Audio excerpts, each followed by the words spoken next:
नमस्कार, मैं प्रदीप कुमार अपने channel PK target UP board में स्वागत करता हूँ। मैं लेकर आया हूँ आपके लिए very very important numerical physics class 12 chapter number 3। देखते हैं पहला क्वेश्चन। एक तार में मुक्त इलेक्ट्रॉनों की संख्या 2 × 10⁻28 प्रति मीटर क्यूब है। तार में इलेक्ट्रॉनों का अपवाह वेग 1 सेंटीमीटर पर सेकेंड है। तार में धारा घनत्व की गणना कीजिए। हमें धारा घनत्व ज्ञात करना है। धारा घनत्व आपका जे होगा। जे से रिलेट करते हैं धारा घनत्व को। इसमें आपको दिया गया है इलेक्ट्रॉनों की संख्या, एन का मान आपको दे रखा। एन इक्वल टू 2 इंटू में 10⁻28 प्रति मीटर क्यूब। इलेक्ट्रॉनों का अपवाह वेग दिया गया वीडी। अपवाह दिया जाए या अनुगमन वेग दिया है, दोनों का मतलब एक ही है। 1 सेंटीमीटर पर सेकेंड।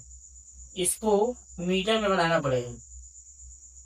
अगर सेंटीमीटर है तो 100 का भाग करेंगे तो ये बन जाएगा आपका 1/100 मीटर पर सेकेंड।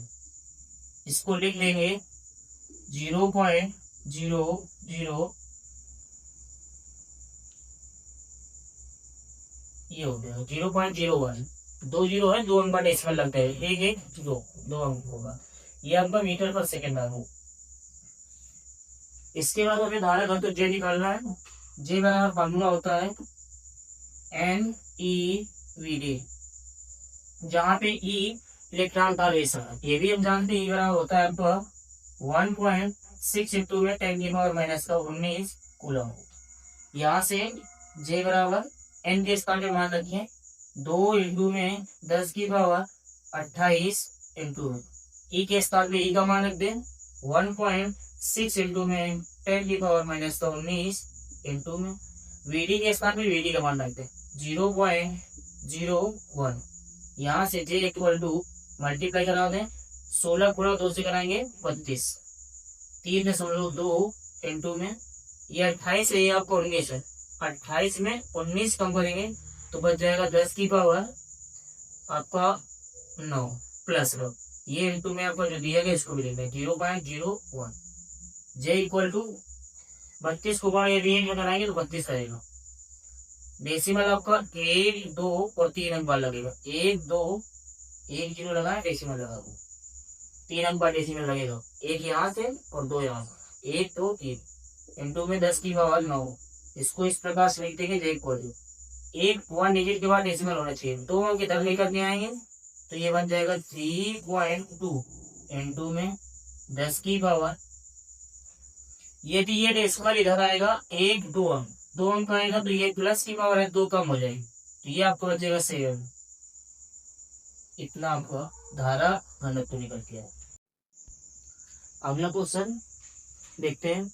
एक तार के अनुप्रस्थ काट का क्षेत्रफल 1 इंटू में 10⁻⁻7 मीटर स्क्वायर तथा तार में मुक्त इलेक्ट्रॉनों की संख्या 2 इंटू में 10⁻28 प्रति मीटर क्यूब है। तार में 3.2 एम्पीयर की धारा प्रवाहित हो रही है, ज्ञात कीजिए। पहला क्वेश्चन आपसे पूछा गया है तार में धारा घनत्व, दूसरा है आपसे पूछा गया है इलेक्ट्रॉनों का अनुगमन वेग। दो चीजें निकालनी है, एक तो धारा घनत्व निकालना है और एक अनुगमन वेग निकालना।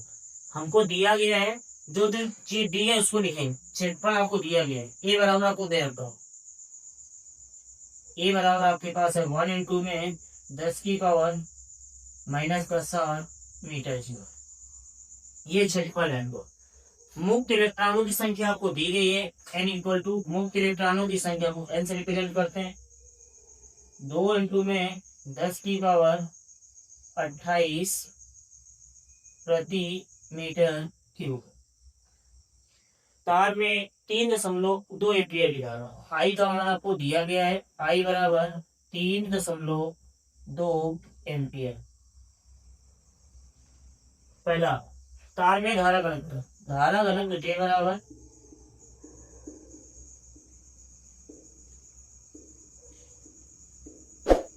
जे बराबर आई अपॉन ए होगा। यहाँ से जे बराबर आई का मान आपको दिया गया है 3.2 अपॉन एरिया भी आपको दिया गया है 1 में 10⁻⁻7। यहाँ से j बराबर आ जाएगा 3.2 इंटू 10⁻⁻7 से ऊपर जाएगा 10⁻7 प्लस में। ये आ गया आपको धारा घनत्व। जे का मान हम लोगों ने ज्ञात कर दिया। अब निकालना है अनुगमन वेग dt। इधर देखते हैं अनुगमन वेग dt निकालना। दूसरा क्वेश्चन vd बराबर फॉर्मूला है आपका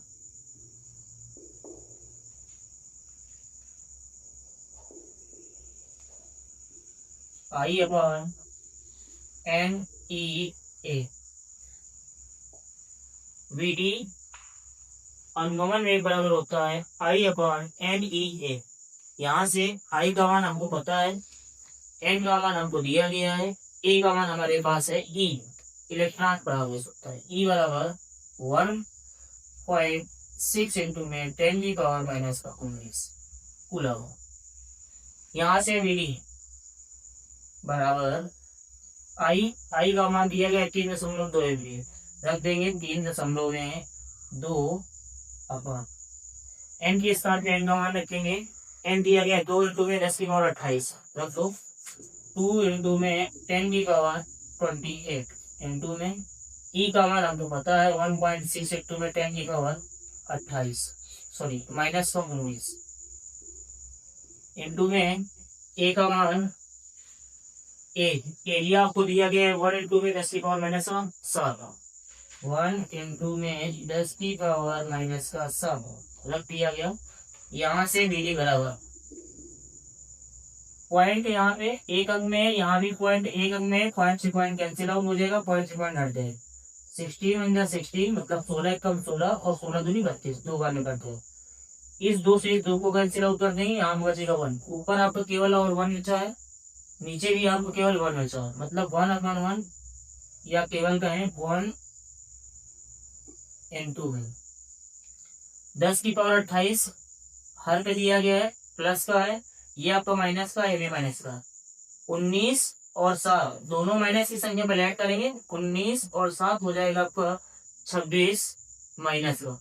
26 में 28 घटाएंगे आपको बचेगा 10⁻2 प्लस का। नीचे आपका कितना बचेगा ध्यान दें, नीचे लिखेंगे 1/10⁻28 माइनस, ये हो जाएगा 19 में 19 और 7 आपका 26, ये निकल गया। यहाँ से VD बराबर आ जाएगा आपका 1 इंटू इन दोनों को ऊपर लेगा 10⁻28 में 26 घटाएंगे 2 बचेगा, ऊपर जाएगा तो माइनस का बनेगा इतना मीटर पर सेकेंड। ये आपका अनुगमन वेग निकल के आ जाएगा। ये दूसरा क्वेश्चन आपको कंप्लीट हो गया।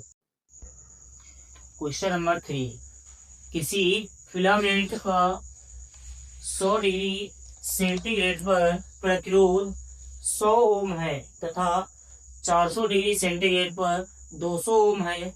फिलामेंट के प्रतिरोध के ताप गुणांक की गणना कीजिए। जहाँ पे ताप गुणांक होता है अपन अल्फा, अल्फा का मान निकालना है। हम फार्मूला जानते हैं, रिलेशन होता है R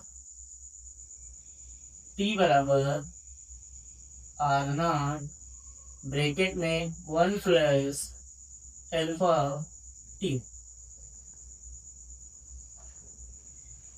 यहाँ से हमको जो दिया गया है किसी फिलामेंट का 100 डिग्री सेंटीग्रेड पर, तो पहले टेम्परेचर आपको दिया गया तो मान लेते हैं पहले T1 है, ये दिया गया है 100 डिग्री सेंटीग्रेड।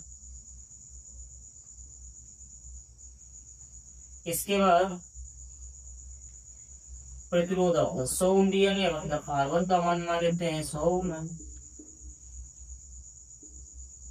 इसके बाद टेम्परेचर अलग दूसरा हो गया टेम्परेचर, तो इसको T2 दे देते हैं। T2 बराबर आपको दे रखा है 400 डिग्री सेंटीग्रेड। इसके प्रतिरोध आपका 200 ओम है। R2 का मान आपके पास है, R2 बराबर 200 ओम। प्रतिरोध के ताप गुणांक की गणना करनी है, निकालेंगे। इसी से हम ये संबंध निकाल सकते हैं R2 अपॉन R1 बराबर कह सकते हैं R0, ये आपका नीचे चला गया, जैसे RT बटे में होगा R0 वैसे ही है R2 बटे में R1, मतलब कि बाद का, तो बाद वाला आपको ऊपर होता है, R2 ऊपर रहेगी बटे में R1। यहाँ से आपका 1 प्लस एल्फा समान होगा T, तो T1 होगा, सॉरी T2 यहाँ पे है तो T2 यहाँ पे होगा, अपान नीचे 1 प्लस एल्फा T1 यदि नीचे है तो यहाँ पे R1 यदि नीचे है तो T1 भी नीचे होगा। ठीक है, यहाँ से आप वैल्यू पुट करो, ये आपका फार्मूला बन के तैयार होगा। इस फार्मूले में आपको मान रखना है, बस इस फार्मूले में मान रख दीजिए, निकल के आ जाएगा। देखते हैं, R2 बटे में R1 बराबर फार्मूला आपको बना 1 प्लस एल्फा T2 बटे में 1 प्लस एल्फा T1। यहाँ पे मान रखेंगे R2 आपका है 200, R2 के स्थान पे रख दिया गया 200 अपन R1 का मान है आपका 100, R1 के स्थान पे रख दिया गया 100 इक्वल टू 1 का 1 रहेगा आपका प्लस एल्फा आपका उधरेगा नहीं, यही निकालना है।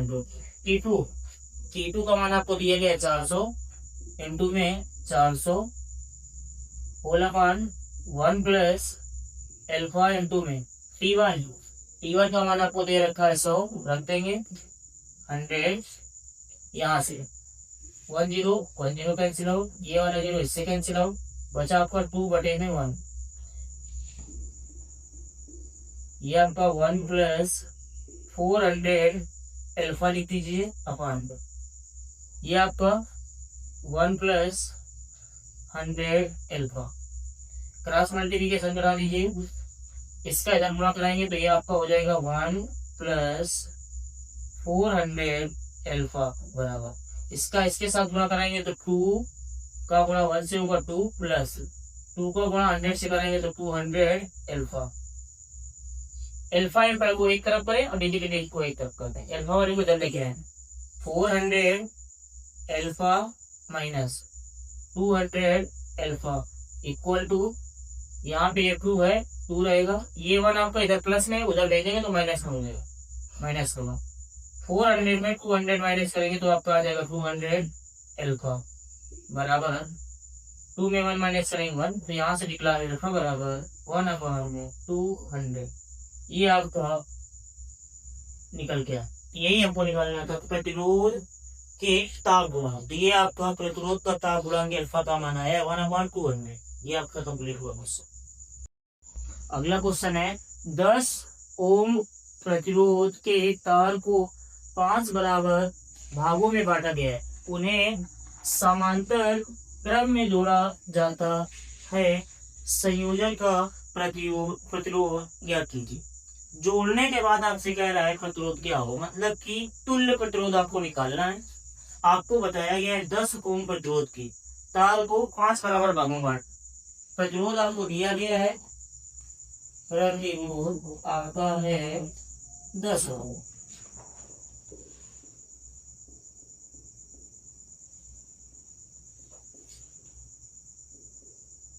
एक तार को 5 बराबर भागों में बांटने मतलब लंबाई, तो ऐसा होता है आपका प्रतिरोध और लंबाई में संबंध है आपका जो वो है R समानुपाती L।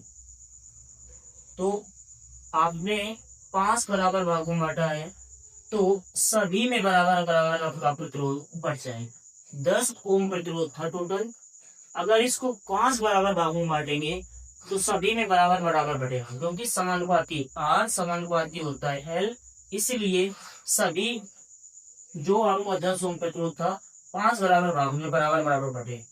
तो यहाँ से हम कह सकते हैं R डैश जो होगा आपका 10 ओम था आपका प्रतिरोध, इसको 5 बराबर भागों में बांटना है तो 5 से डिवाइड कर देंगे, तो यहाँ से निकल के आएगा आपका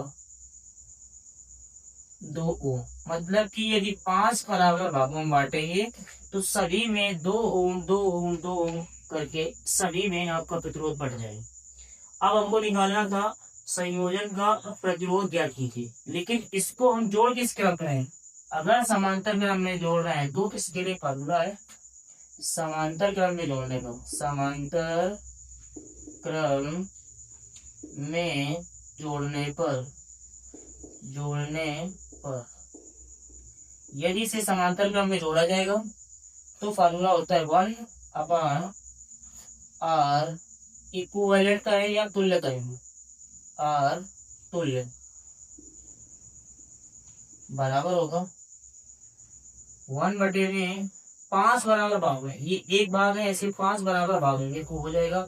इसको मान लेते हैं r-1 प्लस 1/r-2, 5 बराबर भाग करने हैं, r-3 plus 1/r-4 plus 1/r-5, 5 बराबर भाग करने थे, 5 भाग होगा, 1 2 3 4 5। समांतर क्रम में तो व्युत्क्रम होता है इसका, तो ये आ जाएगा 1/r तुल्य बराबर, रख दीजिए 1/n। r वाले 2 ओम है, सारे 2 ओम के होंगे, 1/2 प्लस 1/2 प्लस 1/2 प्लस 1/2 प्लस 1/2, तो यहाँ से आ जाएगा 1/r तुल्य बराबर, हर बराबर है, 2 का 2 रहेगा, 1 2 3 4 5, ये आ गया 5/2, तो यहाँ से आई इसका रेसिप्रोकल कर दो, दोनों बच्चों को रिवर्स करने दो, तो ये निकल के आएगा ध्यान में। इसका यदि व्युत्क्रम लिखेंगे तो ये आ जाएगा r तुल्य बराबर, ये रिवर्स करेंगे तो ये आ जाएगा 2/5, 5 का भाग दे दें, r तुल्य बराबर 5 का 2 भी भाग देंगे, भाग में जाएगा तो पॉइंट लगेगा, 0 पॉइंट लगाएंगे, 1 0 बन जाएगा, 20 हो जाएगा, 5 का भाग 20 में देंगे तो 4 आ जाएगा, ये आपका तुल्य प्रतिरोध निकल गया है इतने और। यदि समांतर में जोड़ेंगे ये आपका आंसर होगा। अगला क्वेश्चन है 100 ओम प्रतिरोध के एक धार को कितने बराबर भागों में विभाजित किया जाए कि इन्हें समांतर क्रम में जोड़ने पर 1 ओम का प्रतिरोध हो। आपको कह रहा है 1 ओम का प्रतिरोध हो, मतलब ये आर को लेना, आपके पास आर का मान दिया है, आर तो है आपका 100,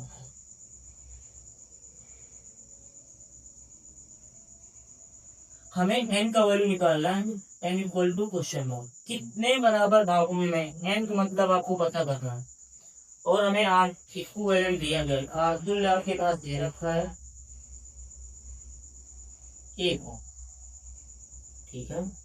हम जानते हैं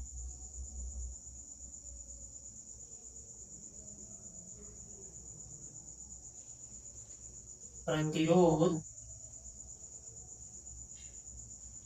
और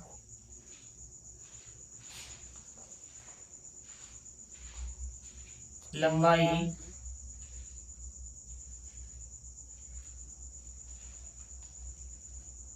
और समानुपाती आपका एल होगा। यहाँ से हम ले सकते हैं आर डैश बराबर एन r/n। मान लेते हैं कि n आपके भागों में डिवाइड किया जा रहा है, तो यहाँ से भी निकला r डैश बराबर r का मान 100, तो यहाँ रख दिया गया 100 में n का मान n, क्योंकि हमें n निकालना है। ये इक्वेशन नंबर 10 होगा। हमें फार्मूला पता है r1 समांतर जोड़ने के लिए, समांतर क्रम में जोड़ने पर n प्रतिरोधों को, फार्मूला होता है आपके पास 1/r तुल्य बराबर 1/r1 plus 1/r2 plus 1/r इस प्रकार। तो यहाँ से 1/r तुल्य बराबर होगा, इसे लिख देंगे एन, यहाँ पे आपका 1/r1 plus 1/r2 plus 1/r3 dash 1/r में आया, 1/r में r तुल्य इक्वल टू हो जाएगा आपका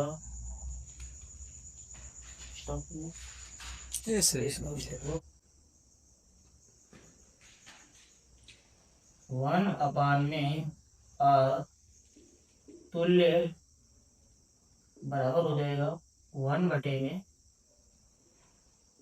r डैश 1 प्लस 1/में r dash 2 plus delta dash 1 plus में r डैश m। इसके लिए 1/r में r तुल्य बराबर होगा, ये आपको पता नहीं, आपके पास n प्रतिरोध है, n भागों में डिवाइड किया गया तो n/, r1 r2 r3 सब में डैश लगा है, तो जो r डैश यहाँ पे होगा ये तीनों का सभी का इक्वल होगा, तो यहाँ पे हर आपको वही रहेगा r डैश। तो यहाँ से आया 1/r तुल्य, r तुल्य का मान आपको दे रखा है 1 ओम, पुट कर देंगे 1 बराबर n, हमको ज्ञात करना है r डैश का समीकरण 1 से 1 रखो, r डैश बराबर हो जाएगा 100/n, 100/n, यहाँ से 1/n क्रॉस मल्टीप्लिकेशन होगा, फिर ये गुणा करना, 100/n का गुणा 1 के साथ होगा तो ये हो जाएगा 100/n इक्वल 1 का गुणा n के साथ होगा तो ये हो जाएगा n, इसके बटे कुछ नहीं गुणा करना, फिर क्रॉस मल्टीप्लिकेशन करवाएंगे तो ये हो जाएगा 100, n का इसके साथ गुणा होगा n स्क्वायर, वर्गमूल ले लीजिए, वर्गमूल लेने पर 100 का वर्गमूल होता है 10, तो यहाँ से n इक्वल टू निकल के आ जाएगा 10, ये आपका आंसर हो। अगला क्वेश्चन देखते हैं, 2 ओम 3 ओम तथा 6 ओम के 3 प्रतिरोधों को किस प्रकार जोड़ें कि 4 ओम का तुल्य प्रतिरोध प्राप्त हो। यदि हमें सभी प्रतिरोधों से कम का प्रतिरोध तुल्य निकालना होता तो सभी को समांतर क्रम में जोड़ दो, या फिर यदि सभी प्रतिरोधों में से सबसे अधिक वाले प्रतिरोध से ज्यादा अगर तुल्य आपको लाना होता तो सबको श्रेणी क्रम में जोड़ दे, लेकिन यदि 20 का लाना है, इन सभी के बीच में कुछ भी आपको प्रतिरोध लेके आना है तो एक श्रेणी या 2 समांतर मतलब मिक्स करके जोड़ना पड़ता। ठीक है, इसको देखते हैं, तो इन दोनों प्रतिरोधों को समांतर क्रम में सही कीजिए, इन दोनों प्रतिरोधों को समांतर में जोड़ा जाएगा,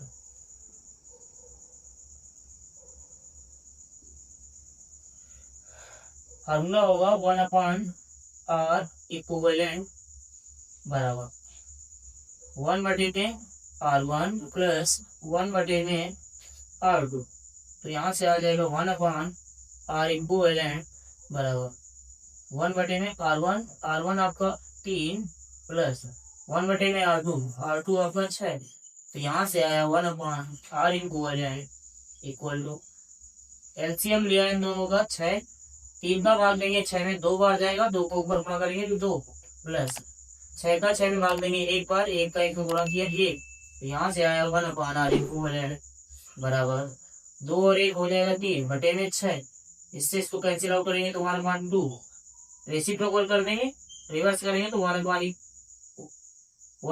इक्विवेलेंट आपका रेसिप्रोकल में उल्टा हो जाएगा, r इक्विवेलेंट आ जाएगा 2 केवल, इधर भी उल्टा हो जाएगा, रिवर्स करने के बाद ये निकलते हैं, यहाँ से r इक्विवेलेंट 2 आया हो। अब जो पहले आपको प्रतिरोध दिया गया है 2 ओम और ये r इक्विवेलेंट, इन दोनों को श्रेणी क्रम में जोड़ दिए, 2 ओम तथा r इक्विवेलेंट को श्रेणी क्रम में सेट कर दिया, मैं को श्रेणी में जोड़ लेंगे,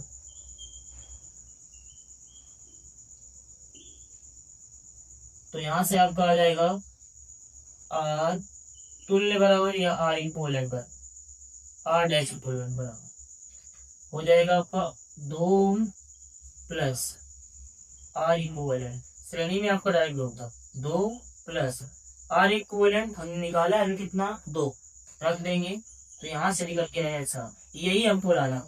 इसका मतलब पहले ये जो आपका 4 ओम तुल्य लेके आना था हम लोगों ने निकाल लिया, 8 है तो 4 था ये निकला। तो 3 ओम तथा 6 ओम प्रतिरोधों को 3 ओम व 6 ओम के प्रतिरोधों को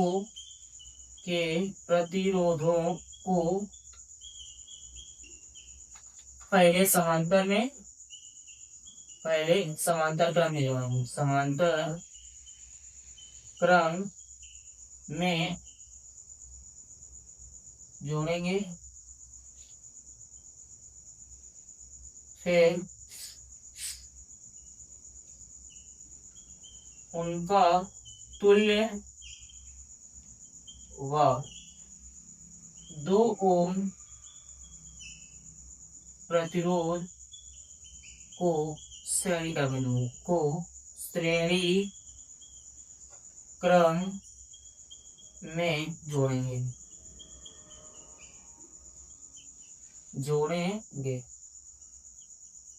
कुछ आपका इस प्रकार से चित्र बनेगा ऐसे।